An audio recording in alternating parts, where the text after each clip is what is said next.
दुनिया की हर खबर देखने के लिए सस्ता मीडिया को सब्सक्राइब करो और साथ में बेल आइकन को दबाएं ताकि लेटेस्ट वीडियो सबसे पहले आप तक।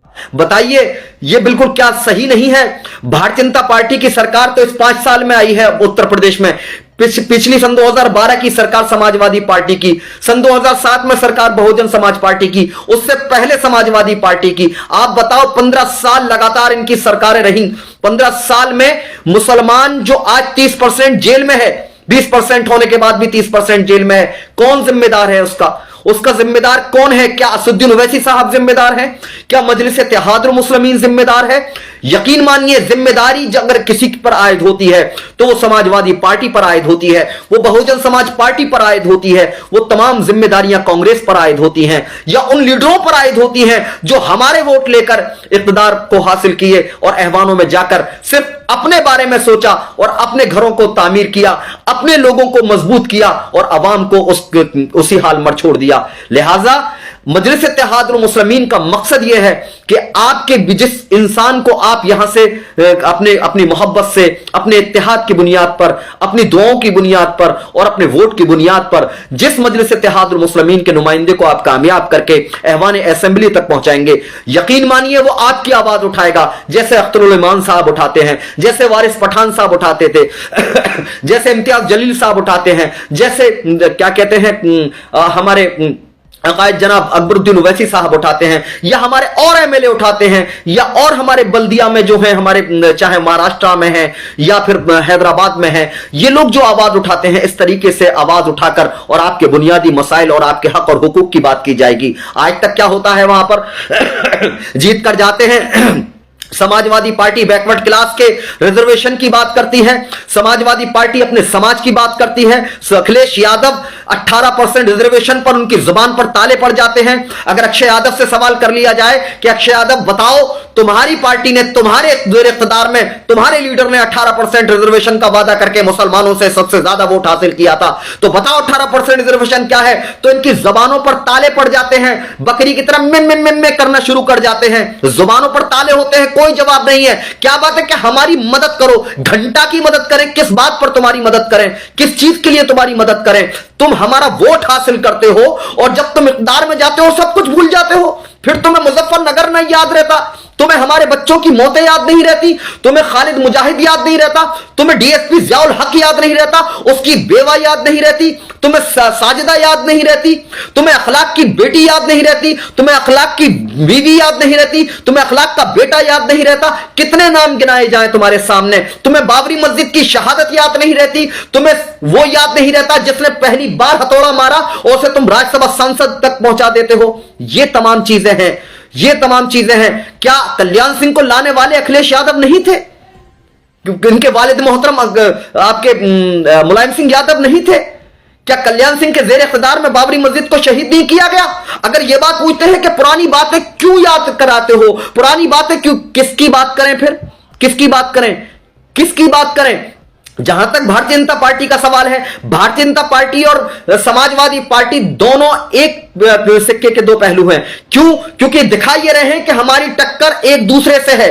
और याद रखो, टक्कर किसी से नहीं है, यह सिर्फ भारतीय जनता पार्टी को इक़्तिदार में लाने की प्लानिंग है। बताओ, मुजफ्फरनगर में कितनी सारी आबादी मुसलमानों की है, अक़लियत मुसलमानों की है, एक टिकट नहीं था इन्हें देने का। समाजवादी पार्टी ने कितने मुसलमान को वहां पर टिकट दिया, कितने टिकट दिया? और फिर अब अलीगढ़ की आ जाओ, अलीगढ़ शहर सीट पर कांग्रेस मुसलमान को देगी, बहुजन समाज पार्टी मुसलमान को देगी, समाजवादी पार्टी मुसलमान को देगी। तुमने तमाशा, तुम हमें बेवकूफ समझते हो, हमें बेवकूफ समझते हो। और अगर वहां भारतीय जनता पार्टी जीतती है तो कौन बीजेपी का एजेंट है? कौन बीजेपी का एजेंट है? फिर फिरोजाबाद की ले लो। अब शिव प्रताप यादव जी वहां से इलेक्शन लड़ रहे हैं जसराना से। बताओ, क्या वो वोट नहीं कटेंगे? नहीं कटेंगे। तुम्हारा एमएलए, तुम्हारा पूर्व एमएलए भारतीय जनता पार्टी में जाकर शामिल हुआ, क्या वो वोट नहीं कटेंगे? तुम्हारा समधी मुलायम सिंह यादव जी, आपके समधी भारतीय जनता पार्टी में चले गए, क्या वो वोट नहीं कटेंगे? कौन करेगा? अब क्या होगा वहां पर? अब कैसे वहां पर जीतोगे? फिरोजाबाद के जो अब्दुल्ला बिरादरी है, जो दरी बिछाने वाला गैंग है, वो जो बेशरम है, जो बाबर के ये सोचता है कि अगर बस बाबर चला जाए, यहां से बाबर चला जाए, कैसे भी बाबर और मजलिस इत्तेहादुल मुस्लिमीन चली जाए, तो वो तो तुम्हारी ख्वाहिश पूरी होने वाली नहीं है इंशाअल्लाह ताला। वो तो ना मेरे मरने से पहले हो रही, जिंदा पे हो रही, ना मेरे मरने के बाद तुम्हारी ख्वाहिश को पूरा होगी, क्योंकि वहां पर मजलिस इत्तेहादुल मुस्लिमीन स्टैंड कर चुकी है अल्हम्दुलिल्लाह। मजलिस इत्तेहादुल मुस्लिमीन अपना एक मुकाम रखती है और अवाम उससे मोहब्बत करती है मजलिस इत्तेहादुल मुस्लिमीन से। इसलिए अब फिरोजाबाद की आप आ जाइए, कांग्रेस को नगर निगम में 13,000 वोट मिले, समाजवादी पार्टी को 40,000 वोट मिले और बहुजन समाज पार्टी को 30,000 वोट मिले, हमें 57,000 वोट मिले। भैया वोट कटुआ कौन है? वोट कटुआ कौन है? वोट कटुआ तो तुम हो। सपा वोट कटुआ, बहुजन समाज पार्टी वोट कटुआ, कांग्रेस वोट कटुआ, उनके तमाम के तमाम लीडर वोट कटुए। आप वोट कटुआ हमसे कहते हो कि मजलिस की वजह से नुकसान हो रहा है। मजलिस, तुम लाख इल्जाम लगाओ, लाख तुम क्या कहते हैं ये गाने गाओ, गली गली में जाकर गाओ, लेकिन मजलिस इत्तेहादुल मुस्लिमीन पूरी मजबूती के साथ फिरोजाबाद और शिकोहाबाद पर चुनाव लड़ेगी। कौन हारेगा कौन जीतेगा इसका फैसला अल्लाह करेगा। हम मेहनत करेंगे और मेहनत करके एक कार्यकर्ता हमारा पूरी ताकत के साथ मेहनत करेगा और इंशाअल्लाह ताला हम बहुजन समाज पार्टी को भी शिकस्त देंगे, हम समाजवादी पार्टी को भी शिकस्त देंगे, भारतीय जनता पार्टी से भी शिकस्त देंगे, उससे मुकाबला करेंगे। हम हर इलेक्शन में मुकाबला करेंगे। यह हमारा फंडामेंटल राइट है, यह हमने संविधान ने हक दिया है और संविधान ने जब हक दिया है तो उसका पूरा इस्तेमाल हम किया जाएगा।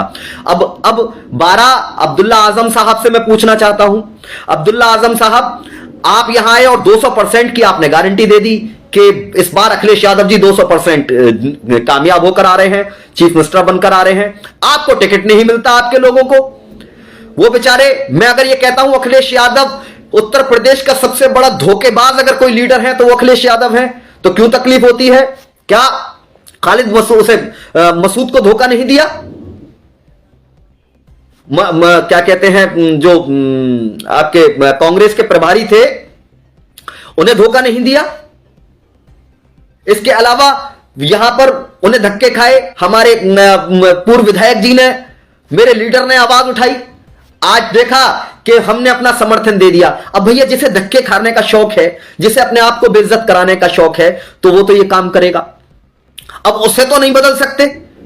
अब क्या करें? सबको लालच अपना इस बात का है कि भाई हमें तो एमएलसी बन जाएंगे, उन्हें लॉलीपॉप थमा दिया कि तुम एमएलसी बन जाना, तुम राज्यसभा सांसद बन जाना, तुम राज्य मंत्री बन जाना, तुम फलाने के चेयरमैन बन जाना। अरे भाई पहले सरकार तो बना लो। अखिलेश यादव जी कान खोलकर सुनो इस बात को, जनाब बैरिस्टर असदुद्दीन ओवैसी साहब के जब तक हाथ आपके सर पर नहीं होगा ना, जब तक आशीर्वाद आप बैरिस्टर असदुद्दीन ओवैसी साहब से नहीं लेंगे, जब तक बैरिस्टर असदुद्दीन ओवैसी साहब की दुआएं आपको नहीं मिलेंगी, तब तक आप चीफ मिनिस्टर नहीं उत्तर प्रदेश के बन सकते, नहीं बन सकते चीफ मिनिस्टर। यहां पर अब माहौल और दूसरा हो चुका है और देखो ये दिखाएंगे इंशाअल्लाह ताला। मेरे कायद बिल्कुल साफ बोलते हैं। उन्होंने कहा कि पिछली बार हम नहीं कामयाब हो पाए थे, इस बार हमने मेहनत की है 5 साल और इंशाअल्लाह ताला कामयाब होंगे, और नहीं भी होंगे तो और मेहनत करेंगे, अगली बार कामयाब होंगे। एक बार में तो बच्चा पैदा होते ही बोलना नहीं शुरू कर देता है, बच्चा पैदा होते ही चलना तो नहीं शुरू कर देता है, बच्चा पैदा होते ही सब कुछ तो निकलना शुरू करता है। उत्तर प्रदेश में हमारी पैदाइश थी, हम हौले हौले बड़े हो रहे हैं, मजबूत हो रहे हैं और मजबूत होने के बाद हम मुकाबला कर रहे हैं। इंशाअल्लाह ताला एक दिन जवानी भी आएगी और जिस दिन जवानी आएगी मजलिस इत्तेहादुल मुस्लिमीन पर, फिर उत्तर प्रदेश के अंदर उस दिन हम दिखाएंगे कि अदल इंसाफ और अमन कैसे कायम होता है उत्तर प्रदेश के अंदर। और इंशाअल्लाह ताला इसी बार हमें यकीन है फिरोजाबाद की अवाम और उत्तर प्रदेश की अवाम से कि इंशाअल्लाह ताला अपनी दुआओं से, अपनी मोहब्बत से मजलिस इत्तेहादुल मुस्लिमीन को अवाम नवाजेगी और मजलिस इत्तेहादुल मुस्लिमीन के उम्मीदवार यहां से कामयाब होकर ऐवान असेंबली लखनऊ तक जरूर पहुंचेंगे इंशाअल्लाह ताला। और जब पहुंचेंगे तो इंसाफ की बात होगी, वहां पर फिर यह बात नहीं होगी कि टिर्री तुम ले लो एजुकेशन हम ले लें, तुम जेल में जाओ और हम तुम्हारे ऊपर हुक्म चलाएं। नहीं साहब, अगर तुम गलत हो तो जेल में तुम्हें भी जाना पड़ेगा। अगर जो भी गलत है उसकी जांच भी होगी और जांच कराई जाएगी इंशाअल्लाह ताला। हर क्रिमिनल के खिलाफ, और करप्शन की तुम खत्म करने की बात करते हो अखिलेश यादव जी, बड़ी मुंह छोटी बात। पूरे की पूरी समाजवादी पार्टी करप्टेड, सबके सब करप्टेड। कितने बड़े करप्टेड हो तुम तो, ये तो क्या कहते हैं, जिनके पास ढंग के मकान नहीं थे उनके आलीशान मकान कहां से बन गए भैया? कहां से आ गया तुम्हारे पास इतना पैसा? कहां से आ गया? तुम्हारे पास तो ढंग की साइकिलें नहीं थी, तुम्हारे पास तो ढंग की साइकिलें नहीं थी, कैसे तुम्हारे पास पराडो आ गई? कहां से पैसा आया? करप्शन से आया ना ये। और आपके वालिद मोहतरम के ऊपर तो आय से अधिक संपत्ति का सीबीआई के यहां जांच चल रही है। चल नहीं रही है क्या? क्या मायावती जी के ऊपर सीबीआई की जांच नहीं है? ताज कॉरिडोर में तुम्हारे पास ये पैसा कहां से आया? कैसे आ गया पैसा? इसलिए अज़ीज़ान मोहतरम, आप देख लीजिए मेरी बात, इस बात को यकीन मान लीजिए। फिरोजाबाद की आवाम से मैं कहना चाहता हूं, फिरोजाबाद की आवाम ये बिरादरी के इख्तलाफात को फिर बढ़ावा देने जा रहे हैं। अल्लाह के वास्ते, अल्लाह के वास्ते, आप मजलिस इत्तेहादुल मुस्लिमीन को अगर मोहब्बत है, तायद करना नहीं करना यह आपका जमहूरी हक है, आप करना मत करना, लेकिन आप एक चीज याद रखिएगा कि किसी भी सूरत में बिरादरी के इख्तलाफात को हवा मत दीजिएगा, बिरादरी के इख्तलाफात को सर मत उठाने दीजिएगा। अल्लाह के वास्ते इत्तेहाद को कायम रखिएगा। इत्तेहाद अल्लाह के लिए, अपने रसूल के लिए और कुरान की बुनियाद पर अपने सफों में इत्तेहाद को कायम रखिएगा। अगर आपको बैरिस्टर असदुद्दीन ओवैसी साहब पर यकीन है, अगर आपको लगता है कि जनाब बैरिस्टर असदुद्दीन ओवैसी साहब हक की तर्जुमानी कर रहे हैं, मजलूम अवाम की लड़ाई लड़ रहे हैं, अगर आपको लगता है कि बैरिस्टर असदुद्दीन ओवैसी साहब शरीयत में जो मदाखलत की गई उसके ऊपर बैरिस्टर असदुद्दीन ओवैसी साहब ने अपने हक को अदा किया, सीए वाले मसले पर अपने बहैसियत पार्लियामेंटेरियन अपने हक को अदा किया, अगर बहैसियत सांसद अगर आपके तमाम उन्होंने अपने हक को जो उनका हक है, जो उनका फर्ज है, उस फर्ज को अदा किया है, तो आप अपने कायद जनाब बैरिस्टर असदुद्दीन ओवैसी साहब का साथ दीजिए। अगर आपको लगता है, इस बात को लगता है कि बैरिस्टर असदुद्दीन ओवैसी साहब ने हक अदा नहीं किया है, बैरिस्टर असदुद्दीन ओवैसी साहब ने अपने फराइज का अंजाम नहीं दिया है, अपनी बातों को, जो आपने बातें कही हैं, आपके शऊर को जो बेदार किया है, जो एक मुसलमान का और एक हिंदुस्तानी होने का बेइंतहा सबसे बड़ा हक यह है कि अपनी कौम को और अपने समाज को और अपने लोगों को, अपने नागरिकों के शऊर को बेदार किया जाए संवैधानिक तौर पर, जमहूरी तौर पर, और क्या कहते हैं सियासी तौर पर और मजहबी तौर पर भी यह हमारा संविधान हमें इजाजत देता है। अगर ये इस पर आपके कायद जनाब बैरिस्टर असदुद्दीन ओवैसी साहब पूरी तरह 100% खरे उतरे हैं, और यकीन मानिए खरे उतरे हैं। अगर आपको लगता है कि हां खरे उतरे हैं और आपके लिए आगे वो शख्स खड़ा है, लड़ाई लड़ने के लिए तैयार है, तो आप मजलिस इत्तेहादुल मुस्लिमीन के उम्मीदवार को वोट करिए। उम्मीदवार कोई भी क्यों ना हो, यकीनन जमीनी तौर पर, लोकल लेवल पर, विधानसभा के लेवल पर उम्मीदवार एक बहुत बड़ी अहमियत रखता है, लेकिन एक सच्चा, ईमानदार और अच्छा इंसान अगर आपके बीच में आता है और वो दौलतमंद नहीं है, अगर किसी वजह से, अगर वो बहुत बड़ा इनकी तरह कारखाने मालिक नहीं है, बहुत बड़ा क्या कहते हैं लंद फंद करके पैसा कमाने वाला नहीं है, शरीफ इंसान है, साफ सुथरा इंसान है, तो उसे सपोर्ट करिए, उसे सपोर्ट करिए, उसे आगे बढ़ाइए मेरे भाई। अच्छे लोगों को, हमारा हाल ये हो गया है कौम का कि अच्छे नोटों को तो हम बंद करके रखना चाहते हैं और गंदे नोटों को मार्केट में चलाना चाहते हैं। गंदे नोट और अच्छे नोट एक ही कीमत पर चलते हैं, लेकिन गंदे नोटों के लिए मार्केट नहीं बनी है, अच्छे नोटों के लिए भी मेरे भाई मार्केट बनी है। वो जो पर्स में अच्छे नोटों को दबा के रखते हैं हम, उसी तरीके से हम अच्छे लोगों को पीछे कर देते हैं और गंदे लोगों को आगे लाकर खड़ा कर देते हैं। अगर एहतशाम अली बाबर गंदा है तो उसे नकार दीजिए, बिल्कुल नकारिए। एहतशाम अली बाबर गलत है तो नकार दीजिए। अगर एहतशाम अली बाबर की तरह कोई और भी गलत है तो उसे नकारिए और अच्छे इंसानों को आगे लेकर आइए, अच्छे इंसान को सपोर्ट करिए। मजलिस इत्तेहादुल मुस्लिमीन जो उम्मीदवार फिरोजाबाद में सूबाई सदर हमारे जनाब शौकत अली साहब जो उम्मीदवार की घोषणा करने जा रहे हैं इंशाअल्लाह ताला, उस उम्मीदवार को अपना उम्मीदवार, अपने कायद का उम्मीदवार मानते हुए, अपने लीडर का चुना हुआ उम्मीदवार मानते हुए आप उसे एक्सेप्ट करिए और एक्सेप्ट करके उसे यहां से कामयाब करिए इंशाअल्लाह ताला। मुझे यकीन है कि आने वाला वक्त आपका होगा, आने वाले वक्त में आप एक बेहतर क्या कहते हैं यहां पर फिरोजाबाद में एक बेहतरीन तरीके से काम करने का एक हमें मौका मिल सकता है। हम आवाम के लिए कुछ करना चाहते हैं।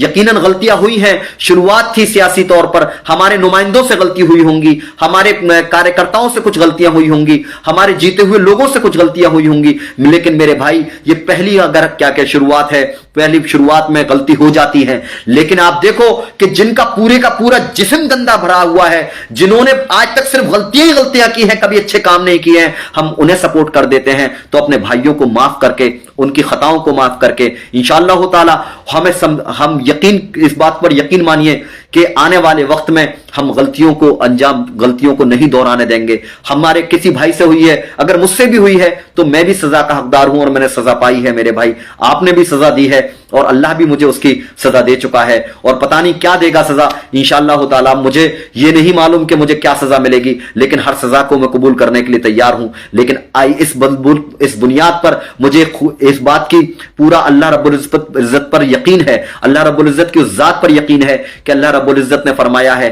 कि बंदे तू जैसा सोचेगा मैं तुझे वैसा बना दूंगा, तू जो करेगा तू याद रख तेरे लिए सही और गलत दो रास्ते हैं। बहक जाएगा तो गलत रास्ते पर जाकर भी तुझे उतना ही रिजल्ट मिलना है जो सही रास्ते से मिलना है। तो बेहतर यह है कि मैं तो सीधे रास्ते पर हूं मेरे भाई, हमें अगर कामयाबी मिलनी है तो इसी मजलिस इत्तेहादुल मुस्लिमीन के जरिए भी मिलेगी और अगर शिकस्त मिलनी है तो हर जगह शिकस्त मिलेगी। इसलिए नियत साबुत मंजिल आसान। इंशाअल्लाह ताला मुझे यकीन है आपकी मोहब्बतों पर, आपके इत्तेहाद पर, आपके सोच पर, आपकी फिक्र पर कि आप अपने सफों में इत्तेहाद कायम करके अपने कायद जनाब बैरिस्टर सैयद ओवैसी साहब को कामयाब करेंगे, अपने उम्मीदवारों को कामयाब करेंगे और आने वाले वक्त में अपनी बहन बेटियों की इज्जत के तहफ्फुज के लिए। देखिए एक बात मैं कह दूंगा तो बड़ा बुरा लग जाएगा, लोगों को बहुत तकलीफ हो जाएगी। कौन चाहता है कि जो अपनी बहन बेटियों की कब्र से निकालकर बेइज्जती कराए, बलात्कार कराए? कोई ऐसा मुसलमान है उत्तर प्रदेश में जो अपनी बहन बेटियों की कब्र से निकलवा कर बलात्कार कराने की, क्या कहते हैं, बलात्कार कराने को अच्छा समझे? कोई है ऐसा हिंदुस्तान में या उत्तर प्रदेश में मुसलमान? कोई गैरतमंद मुसलमान ऐसा नहीं होगा जो इस सोच को भी लेकर आए अपने दिमाग में। आज समाजवादी पार्टी का हीरो है वो शख्स जो हमारी बहन बेटियों की कब्र से निकालकर बलात्कार करने की बात करता है। वो आज अखिलेश यादव उसे बराबर में बिठाते हैं, अखिलेश यादव बराबर में बिठाते हैं और वो लोग उसके गले में बजाय जूतों के हार डालने के लोग गले में फूल डालते हैं। उन्हें शर्म आनी चाहिए और उन लोगों को शर्म आनी चाहिए कि वो अखिलेश यादव जो हमारी बहन बेटियों के बलात्कार, कब्र से निकालकर बलात्कार करने वाले को अपने बराबर में बिठाते हैं। कम से कम तुम तो रिजेक्ट करो, कम से कम अपने जमीर को जिंदा रखो, अपने ईमान को जिंदा रखो, ऐसे आदमियों को रिजेक्ट करो।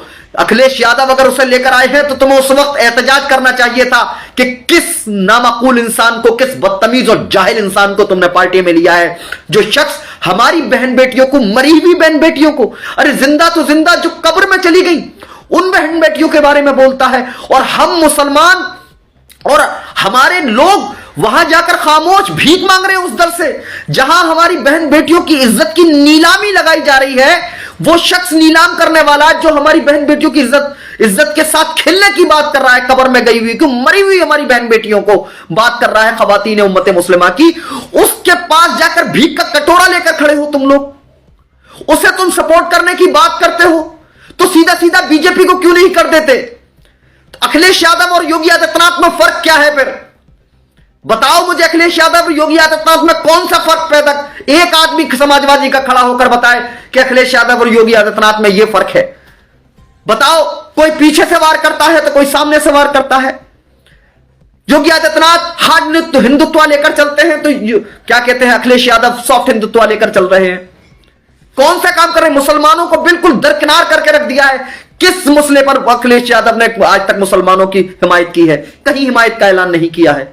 हर जगह सिर्फ मुसलमानों का एक्सप्लॉयटेशन किया गया है समाजवादी पार्टी के अंदर। और आज भी समाजवादी पार्टी की लोग बात करते हैं तो भाई शायद तुम्हारा जमीर जिंदा नहीं है, तुम्हारा जमीर जिंदा नहीं है, तुम्हारा जमीर मर चुका है मेरे नजर में। तुम्हें सिर्फ टिकट का लालच है, ओहदे का लालच है और सरकार में पैसा कमाने का लालच है। लात मारते हैं और एहतशाम अली बाबर अपने थूक को भी जाया नहीं करना चाहता। देखो, जो बात तुम 23 साल में रहकर नहीं समझ पाए, अल्हम्दुलिल्लाह एहतशाम अली बाबर 23 महीने में लात मारकर आया उस पार्टी की सोच के ऊपर, लात मारकर आया था। नहीं चाहिए तुम्हारा इख्तिदार, नहीं चाहिए तुम्हारा ओहदा, नहीं चाहिए तुम्हारा टिकट, नहीं चाहिए तुम्हारा कोई चीज, लात मारी ऐसी चीजों पर। इसलिए मेरे भाई अभी भी वक्त है, आने वाला वक्त अभी भी यहां पर इलेक्शन फर्स्ट फेज में होने जा रहा है। समाजवादी पार्टी को नकार कर अपने उम्मीदवारों को चुनो, अपने उम्मीदवार को, अपने आपे को कामयाब करो। मुझे यकीन है कि आप तमाम हजरात इस बात पर सोचकर, इस बात को सुनकर, मेरी बात को सुनकर, मुझ जैसे तिफले मकतब और गैर मतलब एक ये मान लीजिए कि एक छोटा सा सियासी रुकन हूं जो अपने बुजुर्गों को देखकर जो कुछ सीखा है मैं आपके सामने रख देता हूं, अपने कायद से जो सीखा है वो अपने आपके सामने रख देता हूं। इस पर गौर करिए मेरे भाई, नौजवान भाइयों, कम से कम इस पर गौर करो और नकारो इन लोगों को। ज्यादा से ज्यादा अपने कायद सोशल मीडिया पर ज्यादा से ज्यादा प्रचार करो। अगर चाय पीने ढाबे पर बैठते हो तो कम से कम वहां पर लोगों को कन्विंस करो। अगर आप नौकरी कर रहे हो तो वहां पर लोगों को कन्विंस करो। अगर आप तिजारत कर रहे हो वहां पर लोगों को कन्विंस करो। कम से कम लोगों को कन्विंस करो आने वाला वक्त ताकि आपका हो, ताकि हर मजलूम को यहां पर इंसाफ मिल सके। हमारी लड़ाई सिर्फ ये नहीं है कि मुसलमानों की लड़ाई है। अगर आज दलित भाई के साथ भी कुछ गलत होता है तो याद रखो बैरिस्टर असदुद्दीन ओवैसी साहब और हम उस दलित भाई के साथ खड़े हैं, मजलिस इत्तेहादुल मुस्लिमीन उसके साथ खड़ी है। अगर ब्राह्मण भाई के साथ भी जुल्म होगा तो हम उसके भी साथ खड़े हैं, क्षत्रिय भाई के साथ होगा तो हम उसके भी साथ खड़े हैं। हमारी लड़ाई गैर बराबरी के खिलाफ है, हमारी लड़ाई नाइंसाफी के खिलाफ है, हमारी लड़ाई जुल्म के खिलाफ है, हमारी लड़ाई जालिम से है, हमारी लड़ाई सीधी जालिम से है, अब वो जालिम कोई भी क्यों ना हो। अब्दुल्ला आजम साहब को एक बात समझ लेनी चाहिए। अब्दुल्ला आजम साहब, आपके साथ साथ मैं उन लोगों से भी कहना चाहता हूं जो टिकट की भीख मांग रहे हैं, जो टिकट की भीख मांग रहे हैं, वो लोग सुन लें मेरी बात को कि ये बात सच है, ये हकीकत है कि कबूतर को पिंजरे से आजाद होना चाहिए। अब्दुल्ला आजम साहब, ये बात सही है कि कबूतर को पिंजरे से आजाद होना चाहिए, लेकिन पिंजरा खोलने वाली, पिंजरे का दरवाजा खोलने वाली अगर बिल्ली हो तो कबूतर का पिंजरे में रहना ही बेहतर होता है। दुनिया की हर खबर देखने के लिए सस्ता मीडिया को सब्सक्राइब करो और साथ में बेल आइकन को दबाएं ताकि लेटेस्ट वीडियो सबसे पहले आप तक